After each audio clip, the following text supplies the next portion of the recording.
माननीय मंत्री महोदय, 30 वर्ष आणि सेवा किंवा 60 वर्षाची मुदत आपण जे म्हणतोय,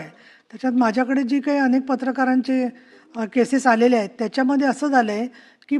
ती वर्तमानपत्र त्यांनी जिथे काम केलं ना, ती बंद पडलेली आहेत किंवा संपादकाकडून लिहून लागतं तर ते संपादक आज हयात नाही आहेत. अशा वेळेला त्यांना कोण सर्टिफिकेट देणार हा प्रश्न येऊन अनेक पात्र लोक अपात्र ठरतात. तर अशा वेळेला त्यांची ती सत्यता पडताळून घेऊन आपली जी कमिटी आहे, तर तुमच्या अंडर एखादी सब कमिटी केली उपसमिती याच्यासाठी की त्याची बैठक झाली नाही तर लोकांना तुमच्याकडे यायचा तरी आधार मिळेल. आणि होतंय असं की ते वृद्ध पत्रकारांसाठी बाकीचे 5-6 पत्रकार पण कुठेतरी मध्यमवयीन ते सुद्धा स्वतः असतात, आजारी असतात, ते लोक प्रयत्न करत राहतात आणि तरीही तसे त्या कमिटीच्या जिल्ह्यामधल्या DGIPRला काही अधिकारच नाही आहेत. आणि मुख्यमंत्री महोदयांकडे खातं असल्यामुळे